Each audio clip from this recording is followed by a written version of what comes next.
মজার একটা গল্প বলি। আমি যখন আহসানুল্লাহতে ভর্তি হতে যাই, আমার আম্মা আমার কানের কাছে অলওয়েজ হুইসপার করতেছে যে সিভিল সিভিল সিভিল। ওকে, কেন?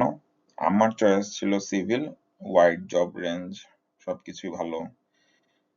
বাট আমার কাছে মনে হয়েছে যে আচ্ছা মেকানিক্যালে পড়ি, আর মেকানিক্যালের ডিপার্টমেন্ট তখন অনেক পিছনে।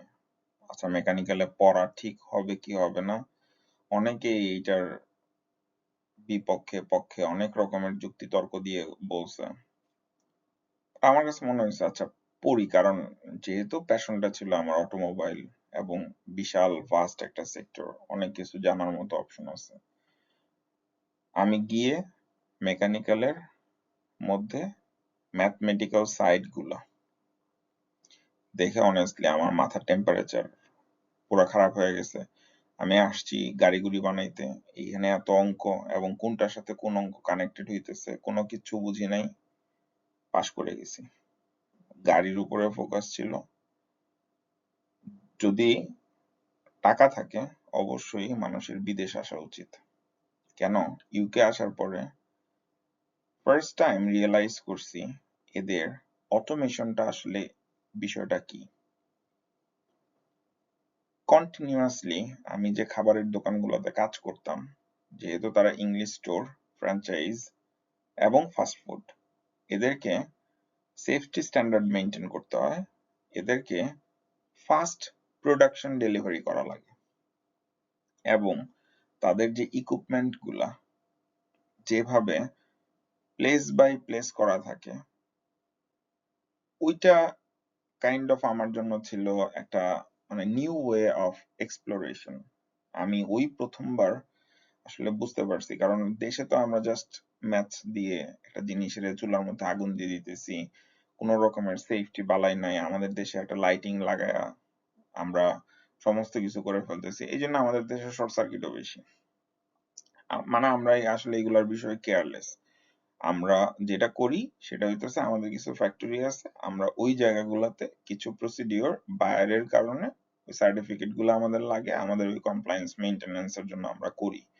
আর মেজরিটি জায়গাগুলোতে আসলে মেকানিক্যালের প্র্যাকটিস নাই বললেই চলে, আমরা ওটা একদম ডিরেক্ট লাইন দিয়ে পারলে চালাই দিই, যদি নষ্ট হয় তো হোক, আমরা আবার নতুন ভাবে ঠিক করব, বিকজ ওটা পসিবল আমাদের মতো দেশে। বাট যেহেতু এইখানে মেইনটেনেন্স অনেক হার্ড, এবং সবচেয়ে বড় জিনিস হইতেছে কিভাবে একটা কানেকশন স্টার্টিং হবে, এন্ড হবে, ইন বিটুইন মানুষের জন্য যে সেফটি প্রসিডিওর, এই ব্যাপারটাকে প্রথমবার রিয়েলাইজ করতে পারছি আমি এইখানে ইউকে এসে ওদের মেকানিজম গুলাকে দেখার পরে। এই যে একটা সিস্টেম, একটা মোটর জাস্ট চালু হবে কি হবে না, এইটা জাস্ট একটা কন্ট্রোল প্যানেলটা মানুষকে ডিসপ্লে করে দেখাইতেছে যে এইটা কোনো কারণে যদি এরর থাকে সে চলবে না, এবং তার জন্য জাস্ট এই সিঙ্গেল সুইচ দিলে কিন্তু কাজ করবে না, এটাকে ওই লেভেল পর্যন্ত নিয়ে আসতে গেলে কতটুকু কাজ করতে হয়, জাস্ট এইটা হইতেছে মানে আমরা যে থিওরিটিক্যাল প্র্যাকটিস গুলা করি ওই স্ট্যান্ডার্ড গুলা, যেটা আমাদের দেশে অ্যাপ্লিকেশন হয় না। তো সো যেটা বলতেছিলাম যে জাস্ট একটা থ্রি ফেজের মোটর আমরা যদি কানেক্ট করে পাওয়ার দিতে যাই, সেক্ষেত্রে আমাদের আসলে ফিডব্যাকটা কি দরকার, মোটরটা রান করতেছে কি করতেছে না, এটা কি আমি মোটরের মধ্যে গিয়ে তো আর দেখবো না, নিশ্চয়ই আমার সামনে একটা ডিসপ্লে বোর্ড থাকবে। তো সেই ডিসপ্লেটা আসলে সেটা রিয়েল টাইমে কিভাবে কাজটা করতেছে, কারণ আমার কাছে আমি একটা ফিডব্যাক সেন্সর এখানে দিছি, এটা হইতে পারে কোন টাইপের সুইচ অথবা হচ্ছে একটা স্পিডের সেন্সর, যেটা আমাকে ডিসপ্লের মাধ্যমে জিনিসটাকে দেখাবে। এই যে যে সিম্পল জিনিসগুলা, এই জিনিসগুলা বাংলাদেশে সহজে কোন জায়গাতে, ছোট বড় অনেক জায়গাতেই তো মোটরের অ্যাপ্লিকেশন আছে। আমরা ইভেন ধানের ক্ষেতের মধ্যে মোটর, আমাদের নিজস্ব মোটর দিয়ে আমরা যখন কাজ করি, আমরা কি এইগুলার মানে এই টাইপের জিনিসগুলোর কখনো চিন্তা করি? আমরা ক্ষেতের মধ্যে মোটরটা নিয়ে হচ্ছে ডিরেক্ট লাইনের মধ্যে দিয়ে লাগাই দিয়ে ওর কাছ থেকে আউটপুট নিয়ে নিই, এবং মেজরিটি অফ দা জায়গাতে এই স্ট্যান্ডার্ড গুলাকে মানুষের জীবন গেলে গেছে। বাট আমার ডিরেক্ট একটা আউটপুট দরকার, আমরা সেটাকে হচ্ছে করে ফেলি। বাট এটা কি প্র্যাকটিস? না। কন্ট্রোল করার মানে হইতেছে ওই ডিভাইসটাকে আমি সেফলি রান করব, এবং ডিভাইসটা যখন রানিং অবস্থায় থাকবে আমি কোনো ধরনের হ্যাজার্ড বা আমার সেফটি নিয়ে কোনো ধরনের কম্প্রোমাইজ হবে না, এবং এটার যদি কোনো ধরনের ফল্ট থাকে ফল্টটাও আমি ইজি ডিটেকশন করতে পারবো যে আসলে কোন জায়গায় ফল্টটা হয়েছে।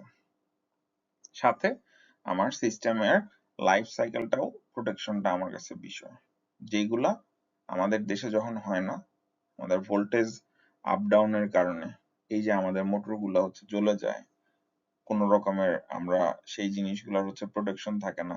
আমি নিজে আমার জায়গাগুলোতে হচ্ছে যে জায়গাগুলোতে দেখছি, আমি কখনো আসলে হচ্ছে কি, কারণ আমাদের দেশে একটা কস্ট মিনিমাইজেশন করার টেকনিকটাই হইতেছে এই সমস্ত সিস্টেম থেকে যত দূরে দূরে থাকা যায়, যত বেশি ডিরেক্ট আমরা কানেকশন দিয়ে রাখতে পারি, মানে পারলে আমরা ইলেকট্রিসিটিটা হাত দিয়ে ধইরা মোটরের মধ্যে দিয়ে রাইখা চালানোতে অভ্যাস আছে, ওই টাইপের আমরা আসলে করি বা করা লাগে আমাদের মতো ইকোনমিক কান্ট্রি গুলাতে। বাট বাইরের দেশে যাদের, কারণ এইখানে যখন ওয়ার্কাররা কাজ করতেছে, একটা ফল্টই যদি কোনো কারণে কোনো সিচুয়েশন হয়ে থাকে তো ওই কোম্পানি তো যাবে যাবে, মানে ও দেউলিয়া হয়ে যাবে তার এই অ্যাক্সিডেন্টাল ড্যামেজের রিকভারি করতে গিয়ে, সাথে কত রকমের পেনাল্টি তার নামে যে হচ্ছে আসবে। So, ওই পয়েন্ট অফ ভিউতে তাদের যখন একটা সেফার এনভায়রনমেন্ট রেডি করা লাগে এবং তাদের যে সিস্টেম গুলাকে দেয়া লাগে, তখন গিয়ে দেখা যায় যে একটা মোটর রান করার আগে কত ধরনের প্রিকশনারি স্টেজ গুলা গুছানো থাকে, এবং ওইটা একটা কন্ট্রোলারের মধ্যে ইনপুট দেয়া থাকে যে এই সিচুয়েশন গুলাতে সে স্টার্ট করবে, এই সিচুয়েশন গুলাতে অন হবে, এই সিচুয়েশন গুলাকে পজ থাকবে। আর টাইমারের বিষয়টা চলে আসে, যেমন যে একটা টাইমার, আমরা তো এখানে ওই যে ফাস্ট ফুডের চেইনের মধ্যে মানে টাইম ম্যানেজমেন্টটা যে কত ইম্পর্টেন্ট একটা জায়গা প্লে করে, ঠিক তেমন এই টাইমারের মধ্যে কতক্ষণ সময় ডিলে থাকবে, কোন সময় কন্ট্রাক্টরটা কাজ করবে, এঙ্গেজ হচ্ছে ডিসএঙ্গেজ হচ্ছে, লোড যদি বেশি হয়ে যায় তখন সে কিভাবে কাট অফ হয়ে যাবে, এই যে সিস্টেমটা অনেক বছর সময় লাগছে অনেস্টলি, মানে প্র্যাকটিক্যাল অ্যাপ্লিকেশন গুলা বোঝার পরে। সো নেক্সট টাইম আপনি যখন এআই আপনার জব খেয়ে ফেলবে, এআই আপনাকে মেরে ফেলবে, এই সমস্ত বাজে চিন্তা ভাবনা করেন, তখন একটা জিনিস মনে রাখবেন, এআই আপনার লাইফের জন্য ইম্পর্টেন্ট, ঠিক তেমনি আপনার লাইফের সেফটিও ইম্পর্টেন্ট। এই কাজগুলা যখন রিমোট অপারেশনের জায়গাগুলোকে করা হইতেছে, ডেফিনেটলি মানুষেরও কাজের জায়গার স্কোপ গুলা বাড়বে, কিন্তু যখন আপনি বসে বসে রিলস আর পোস্টের মধ্যে আটকায় থাকবেন, এন্টারটেইনমেন্টের মধ্যে আটকায় থাকবেন, আপনার স্কিল ডেভেলপমেন্ট হবে না, আপনি গিয়ে সারাক্ষণ ইনফোটেইনমেন্ট এন্টারটেইনমেন্টের মধ্যে রয়ে গেছেন, ব্যাপারটা ডেঞ্জারাস।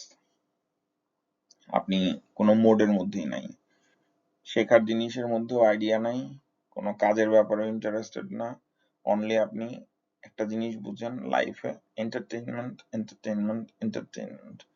আর যদি কাজের অপশন লাগে, আপনি যে কোনো একটা বিষয়ের টেকনিক্যাল এক্সপার্টিস নেন, এরপরে আল্লাহর রহমতে বাকি জীবন ওই এক্সপিরিয়েন্স সেল করে জীবন কাটাই দিতে পারবেন। সো ফ্যাক্টর হইতেছে যখন আপনি জিনিসগুলাকে বুঝতে চেষ্টা করবেন, তখন দেখবেন সামনের দিনগুলোতে মেশিনের ইম্পর্টেন্স যত বাড়বে, মানুষের ইম্পর্টেন্স ঠিক ওই সমানুপাতিক হারে বাড়বে, কিন্তু অবশ্যই সেই মানুষগুলোকে হইতে হবে স্কিল। আদারওয়াইজ যারা ওই লেভেলের বা ওই কোয়ালিটির মানুষ থাকতে পারবে না, এরা হারায় হারায় যাবে, এদের এক্সট্রিম কম্পিটিশনের মধ্যে দিয়ে যাইতে হবে। আর যদি আপনার ওই ক্যাপাসিটি না থাকে, যদি আপনি এই ধরনের অ্যাফোর্ডেবিলিটি না করতে পারেন, সামনের দুনিয়াটা আপনার জন্য হার্ড। এটা মাইনে নিতে হবে, কারণ মেশিন আসবে, মেশিন অলরেডি আছে, মেশিনকে সেফার করার জন্য অনেক ধরনের উদ্যোগ নেওয়া হইতেছে, এনভায়রনমেন্টটাকে ফাস্ট করার জন্য, অটোমেট করার জন্য, পুরা সিস্টেমটাকে রিজেনারেট করার জন্য ওয়ার্ল্ড কাজ করতেছে। সো সেইখানে আপনাকে এই বিষয়গুলোকে জানতে হবে। একটা সুইচকে দেওয়ার আগে ওটা কন্ট্রোলিং করার জন্য আপনার প্রোগ্রামেবল ওয়েতে আগানো লাগে, যে আমার কোথায় এবং কোন পয়েন্ট গুলাকে কিভাবে কানেক্টেড হবে, আগে পরে কন্ডিশন গুলা কি, জাস্ট এইটুকু। বিকজ সেফটি, একটা হিউম্যানের সেফটির জন্য এই বিষয়গুলোকে হচ্ছে দরকার। যদি সেই বিষয়গুলো নিয়ে হচ্ছে আপনার কিউরিওসিটি না থাকে, যদি কোনো বিষয় এই বিষয়গুলোকে নিয়ে আপনার একদমই কোনো নলেজ না থাকে, পরবর্তী সময়গুলা ডেফিনেটলি খুব টাফ।